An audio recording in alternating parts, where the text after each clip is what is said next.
بسم اللہ الرحمن الرحیم الحمدللہ رب العالمین والصلاة والسلام علی سید الانبیاء والمرسلین اما بعد۔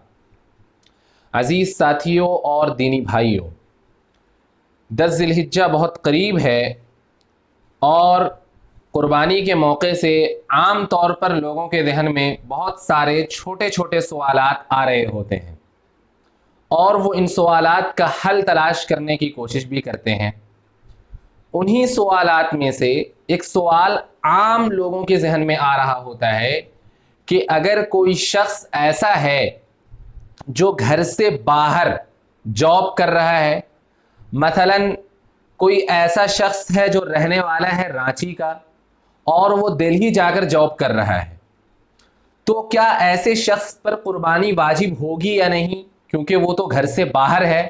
اگر اس کے پاس اتنا پیسہ ہے کہ وہ نصاب کے بقدر پہنچ جا رہا ہے، 52.5 تولہ چاندی کی قیمت کو پہنچ جا رہا ہے، تو کیا ایسے شخص پر قربانی واجب ہے یا نہیں؟ کیونکہ قربانی کے واجب ہونے کے اندر ایک شرط لگی ہوئی ہے کہ مقیم ہونا چاہیے۔ تو لوگ یہ پوچھنا چاہتے ہیں کہ کیا وہ شخص وہاں جو جاب کر رہا ہے وہ مقیم ہے یا مسافر ہے؟ تو اس سلسلے میں یہ بات ذہن نشین کر لیجئے کہ مسافر شرعی طور پر اسے کہا جاتا ہے جو اپنے گھر سے 77.5 کلومیٹر دور کی مسافت طے کرے۔ شرعی مسافت جو ہے وہ 77.5 کلومیٹر دور ہے تقریباً۔ اب کوئی شخص اپنے گھر سے 77.5 کلومیٹر دور تو ہے، لیکن اگر وہ وہاں جا کر کے 15 دن ٹھہرنے کی نیت کیا ہے یا 15 دن سے زائد ٹھہرنے کی نیت کیا ہے، تو وہ مسافر نہیں کہلائے گا۔ مسافر اسی صورت میں کہلائے گا جبکہ 15 دن سے کم ٹھہرنے کی نیت ہو اور 77.5 کلومیٹر دور کی مسافت طے کرے۔ یہ دو باتیں جب پائی جائیں گی تب وہ شخص مسافر کہلائے گا۔ تو جو شخص عموماً جاب کرنے کے لیے جاتا ہے، مثلا رانچی کے جس شخص کی میں نے مثال دی، وہ شخص رانچی سے اگر جاب کرنے کے لیے دہلی گیا ہے اور وہاں جاب وہ کر بھی رہا ہے، تو ظاہر سی بات ہے کہ وہ 15 دن سے زیادہ ٹھہرنے کی نیت ہوتی ہے۔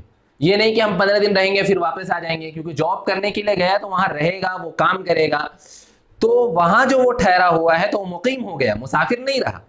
اور جب وہ مقیم ہو گیا اور قربانی کی جتنی شرطیں ہیں وہ ساری شرطیں اور بھی پائی گئیں اس کے ساتھ، 52.5 تولہ چاندی کی قیمت کے بقدر اس کے پاس مال پایا گیا اور وہ مال ضرورت وغیرہ سے زائد ہے، ایکسٹرا ہے، تو پھر ایسے شخص پر قربانی واجب ہوگی اور قربانی کے دنوں میں اسے قربانی کرنا ہے۔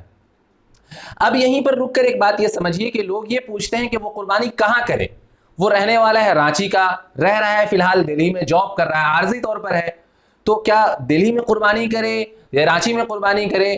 تو یہ بات جان لیجئے کہ قربانی کرنے کے لیے جگہ متعین نہیں ہے۔ اگر رانچی کا کوئی آدمی چاہے تو دہلی میں قربانی کر سکتا ہے، دہلی کا کوئی آدمی چاہے تو رانچی آ کر قربانی کر سکتا ہے۔ قربانی کرنے کے لیے کوئی جگہ متعین نہیں ہے، آپ کہیں کے بھی ہیں اور آپ جہاں بھی چاہیں قربانی کر سکتے ہیں، شریعت میں اس کی اجازت ہے۔ ایک بات تو یہ ہوئی۔ ایک اور سوال عام طور سے لوگ پوچھتے ہیں کہ اگر کوئی بچہ ایسا ہے جو بالغ ہو چکا ہے، بالغ اولاد ہے، اور وہ پیسہ ویسا کما رہا ہے، اچھا خاصا جاب کر رہا ہے، اس کی اچھی خاصی سیلری ہے، اس کے بعد وہ لیکن رہ رہا ہے ماں باپ کے ساتھ، تو قربانی کے دنوں میں کیا قربانی کرنا اس کے ذمہ ضروری ہے یا ماں باپ کے ذمہ ضروری ہے؟ تو یہ بات جان لیجئے، اگر وہ شخص جو بالغ ہے، جاب کر رہا ہے، پیسہ کما رہا ہے اور اس کے پاس اتنا پیسہ ہے کہ 52.5 تولہ چاندی کی قیمت کو پہنچ جائے، تو قربانی کرنا اس بالغ شخص پر ضروری ہے، ماں باپ کے ذمہ قربانی نہیں ہے۔ لیکن یہیں پر یہ سمجھ لیجئے کہ لوگ پوچھتے ہیں کہ اگر ماں باپ نے اپنی اولاد کی اجازت کے بغیر، بالغ اولاد کی جو کما رہا ہو، پیسہ ویسا اس کے پاس ہو، 52.5 تولہ چاندی کی قیمت کو پہنچ جائے، بالغ اولاد کی اجازت کے بغیر اگر قربانی کر دی اس کی جانب سے، تو کیا قربانی ہوگی یا نہیں؟ تو یہ بات جان لیجیے کہ قربانی واجب ہے، اور واجب کی ادائیگی کے لیے یا فرض کی ادائیگی کے لیے نیت کا ہونا ضروری ہے۔ جب ماں باپ نے اپنی بالغ اولاد کی اجازت کے بغیر قربانی کر دی ہے تو اس کی نیت پائی نہیں گئی، تو جب نیت نہیں پائے گی تو قربانی اس کی طرف سے نہیں مانی جائے گی، دوبارہ اس کو اثر نو قربانی کرنی ہوگی۔ تو یہ چھوٹے چھوٹے سوالات ہیں جو عام طور سے لوگوں کے ذہن میں ہوتے ہیں۔ اللہ تبارک و تعالیٰ سے دعا کریں کہ اللہ ہمیں قربانی کے دنوں میں نیک دلی کے ساتھ قربانی کرنے کی توفیق عطا فرمائے، اور ہمارے تمام پریشانیوں کو حل فرمائے اور تمام مصیبتوں کو دور فرمائے۔ آمین۔ وآخر دعوانا ان الحمد للہ رب العالمین۔